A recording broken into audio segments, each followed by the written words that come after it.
What's up, you guys? It's Graham here. So I'm not gonna lie, one of the most common questions I've been asked on my channel is, why aren't you buying 16 units or more? Grant Cardone says you should buy 16 units. Why are you going against Grant Cardone? And oddly enough, usually these comments come from people who have never invested in real estate in their life, but who see Grant Cardone and how successful he is and how he only buys 16 units or more, and they think oh, that must apply to everything. So I'm making this video just to address those comments and give my thoughts, because I have to say, I have massive respect for Grant Cardone. And me compared to Grant Cardone, I am a very small fish compared to the behemoth of Grant Cardone and all he's done and all of his successes.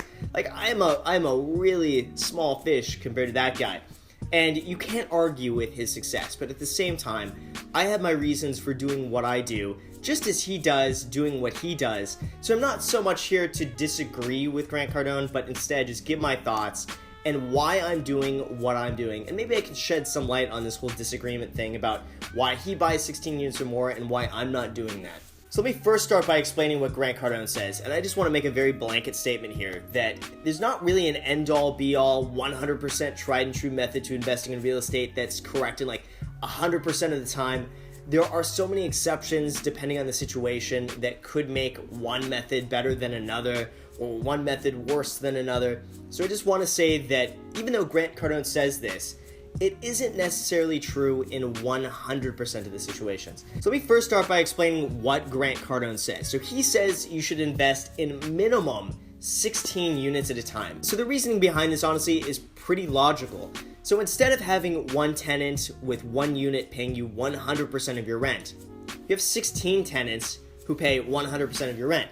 So basically, if you have one or two tenants that aren't paying you the rent, that's okay, because that means you have at minimum 14 or 15 other tenants that are all paying you the rent on time. So it's not like you're gonna lose 100% of your income if your one tenant in your one unit doesn't decide to pay you. And on top of that, if you have one unit, one tenant, you have expenses like a mortgage or property taxes, repairs, insurance.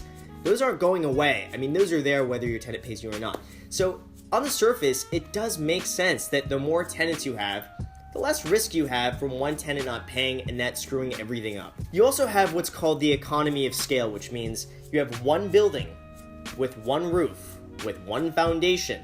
So instead of fixing 16 different roofs, you have one big roof to fix. Instead of fixing 16 different foundations, you have one big foundation to fix. So in this sense, with the economy of scale, generally it's a lot easier to fix one thing than 16 things 16 different times. I'm not gonna lie, let's be real here. That makes sense. There's a lot of truth behind that, and there's a lot of truth to the economy of scale situation. But it doesn't necessarily mean that this method is going to make you the most money. It also doesn't mean that this isn't going to take more time to manage. Now, on that topic, Grant also says with 16 units, you can afford to hire a manager. And again, I don't disagree with that. Chances are with 16 units, you can give one unit to a manager that will handle pretty much any situation in the building. So with that, I don't disagree with that, because that is a very true statement. So let me address these points and give my thoughts on this, because he's not necessarily wrong. In fact, a lot of what he says is I don't disagree with at all. But I'm going to share my reasoning behind doing what I'm doing, which a lot of it is against what Grant does. So let's first start with a vacancy example, where he says instead of having one tenant pay you 100% of the rent, you have 16 tenants that are all paying you 100% of the rent. So again, I don't disagree with this. It's entirely true. The more tenants you have, the less risk you have of one tenant not paying you and you losing 100% of your income. However, my only counter argument to this is that from what I've seen, vacancy rates from houses to apartment buildings are all pretty much the same. All the vacancy rates from what I've seen pretty much hover at 15%. And it doesn't matter if you have a house, doesn't matter if you have an apartment, a condo, anything. From what I've found personally, and this is me dealing with rental properties myself, for myself, and dealing with clients' rental properties as well, from what I've seen, vacancy rates always tend to hover around 15% on average. And by the way, that whole 15% thing does not apply if you're doing Airbnb or college rentals. So just exclude those two little subjects from what I'm talking about here. So anyway, going back to it, while yes, you can lose 100% of your income if you have one tenant, one unit, chances are if you have 16 units using 15% of that, on average, 1 to 2 of those is going to be vacant at any given time. So overall, it tends to average out in terms of your vacancy rate. But I agree in terms of losing 100% of your income, sure. But at the same time, having so many units, chances are 1 to 2 of those is going to be vacant at any given time. Now, of course, there are going to be exceptions to this. You could be rented for a very long time without having any vacancies. Same with a house. I've had tenants that have been there for like 5 years now without a single vacancy.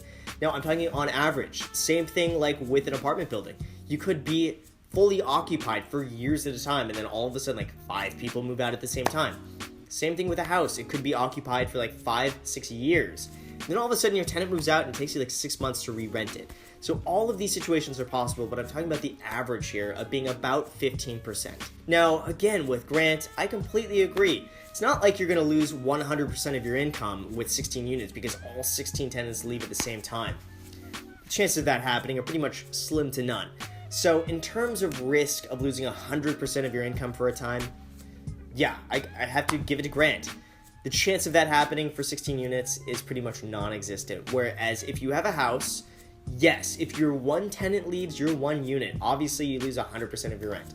So with that said, I don't disagree with Grant, but at the same time, with vacancy rates pretty much hovering always around 15%, you're not going to see a huge difference in terms of having one occupied a little bit more than the other. And I also totally agree about not putting all of your eggs in one basket. And by eggs, I mean tenant, and with basket, I mean house. I get it that you don't want one tenant paying 100% of your rent. And I'm going to read for you now what Grant Cardone said on this matter, word for word. He says, "When I was in Houston, I tried the investment housing thing. My renter left and I had trouble finding the place again. If you have a building with 16 units, even if a couple are vacant, you can still make it work. The more doors, the better." Okay, so with that statement, I certainly sympathize with that because that sucks. There's nothing worse than investing in a place and not being able to rent it out. It all depends on the strength of the rental market. For me personally, I have rented places always within 1 to 2 weeks of putting it online, and usually where I advertise it is on Craigslist.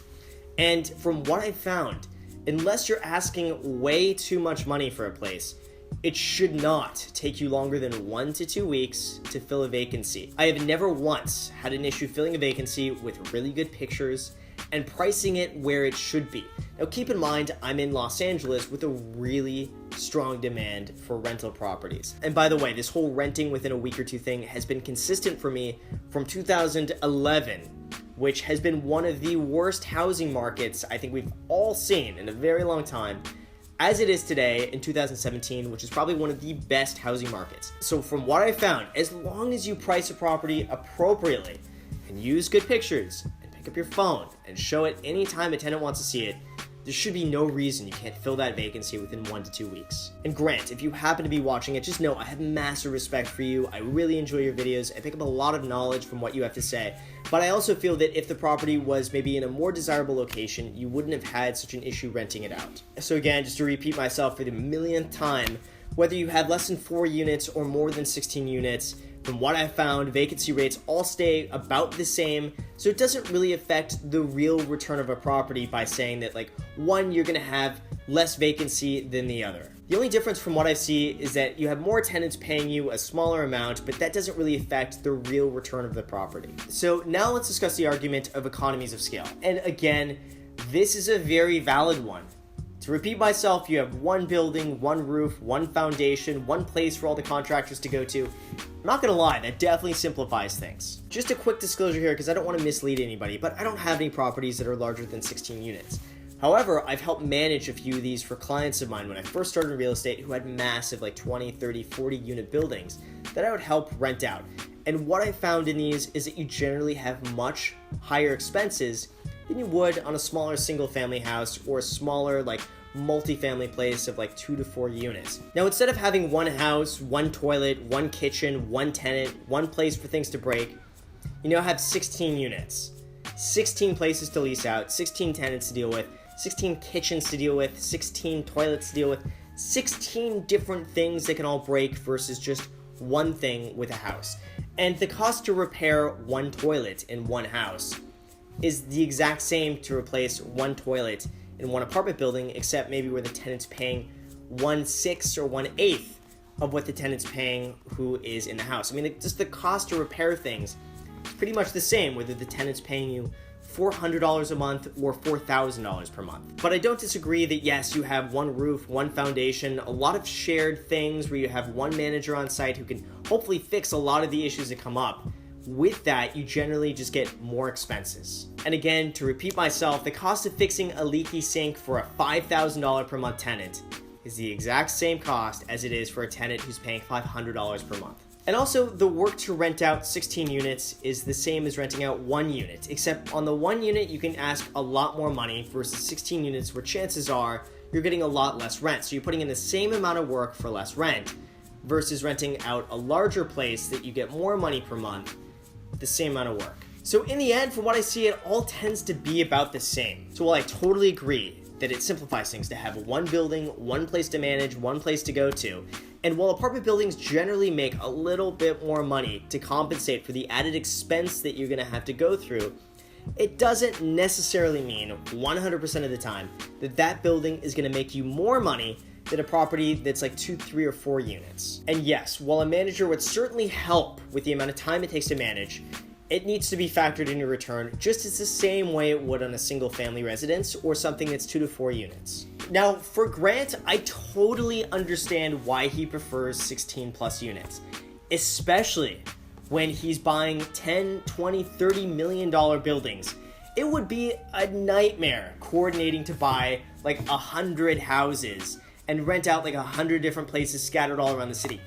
In the high end, when you're buying like 5 million plus, it certainly simplifies things to buy more units. And that just makes things so much easier, because if you're gonna sell one of those buildings and 1031 exchange it to defer your taxes into something else, seriously, it would be a nightmare.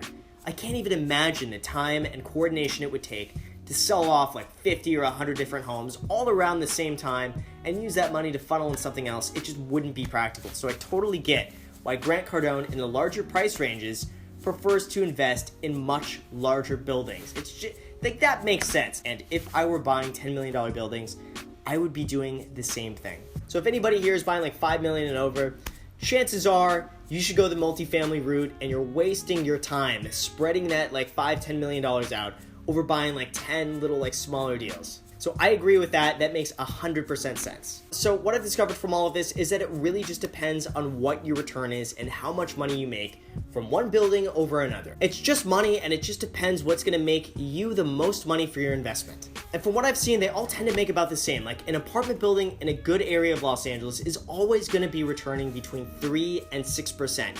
That's pretty much across the board, depending on its location. It's going to be very difficult to find something that's higher than a 6% return unless you get something that needs a lot of work, you fix it up, you rent it out with higher rents, and you increase your return. But that argument is exactly the same from what I do with either single-family homes or small multifamily homes. I buy them, I renovate them, I fix them up, and I re-rent them out at higher prices. So it's the same thing. And guess what? These smaller 2 to 4 units are all selling about the same return. They're all about 3 to 6% in Los Angeles. So it's not like an apartment building will get you like 8% return, where like a smaller multifamily will get you like 4% return. It just doesn't happen. For the most part, they all trade about the same amount of return. Therefore, the money you invest always is going to get you about the same. So unless you're spending like $5 or $10 million on this, at the end of the day, it's really just about what makes you the most money and where you get the most value. Now, for me in Los Angeles, because prices are just absolutely batshit crazy, and because I'm not spending $5 or $10 million for units, where I found the most value between the $700,000 and $1 million mark is buying units that need work that are under 4 units, fixing them up and renting them out. And that for me is where I've gotten the highest return. And I've actually gotten higher returns from other clients who own 16, 17, 18, 20 plus units. I've gotten higher returns than them in something that's like 3 units. So it all just entirely depends on the deal and what you find and where you get the most value. So if you find something that's like 20 units and makes you way more money than like a 4 unit, by all means, go for it. But if you find a really good deal, it's like 2, 3, 4 units that you know you can add a lot of value to, that you can increase the rents, that you can fix it up, that you can make it really nice, and that's gonna get you a higher return, then obviously it makes sense, just go with the smaller place that's gonna give you a higher return. And again, because I'm not buying in like the $5 to $10 million price point here in Los Angeles, which is really what it would take if you want that many units in a good location, it makes more sense for me right now to buy smaller units that are lower in price that can bring me maybe a slightly higher return depending on the deal. I also really like this method because I'd rather have fewer, very high paying tenants than a lot of smaller paying tenants. For instance, I would much rather have a tenant paying me $4,500 per month than like a whole bunch of tenants all paying me $450 per month. And instead of spending $40,000 per unit, I'll spend $400,000 per unit. Now for me as well, being a smaller time landlord with higher paying tenants has been a lot easier for me to manage. I also have a contractor on call who pretty much fields any problems that comes up or anything that needs fixed. They call him directly instead of calling me. He goes out there, I trust him, he fixes anything that happens and then sends me the bill for it. And he's been someone I'm working with for a very long time, who's been amazing, he's been a lifesaver. And this is who I use to pretty much manage it, except I don't pay him a percentage. I pay him by the hour for anything that comes up, and that for me has worked really, really well. But of course, there are downsides to doing what I'm doing, and the biggest downside I see is that if I wanted to sell all of my places, and I got 5 of them, if I want to sell all 5 places and buy something larger, it is a pain in the ass to go and list 5 places, try to sell them all around the same time, to do a 1031 exchange, to defer my taxes, and buy one larger building. Again, that's going to be a coordination nightmare, and finding buyers in a small time frame to buy all 5 of my places, to close all around the same time, to all buy something else that's a lot bigger, I'll give it to Grant. I mean, that is really difficult to do.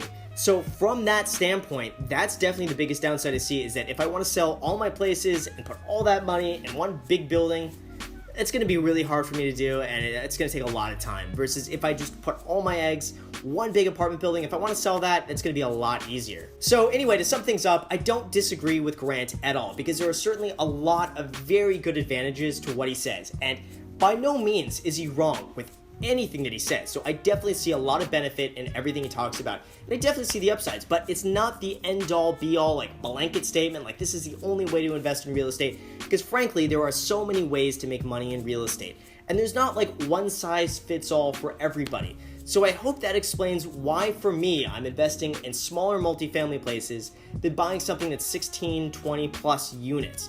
For me, I make more money in Los Angeles buying smaller multifamily places than I would buying larger places. And not only that, but since I'm not in like a $5 to $10 million price point, which is what I would need to get in Los Angeles, because I'm not in that price point, it makes more sense for me at this time in my life to buy smaller multifamily places where I get higher paying tenants versus a large apartment building where I get lower paying tenants but more of them. It just comes down to personal preference and what brings you the highest return for your money. So as always, you guys, thank you so much for watching. I really appreciate it. I hope you enjoyed this. If you haven't already, click subscribe. I'm doing my best to upload as much as I can. I know I've been kind of busy lately, but I'm going to try to get out as many videos as I can. So if you haven't already, click that subscribe button. Also feel free to add me on Snapchat and Instagram. Pretty much post there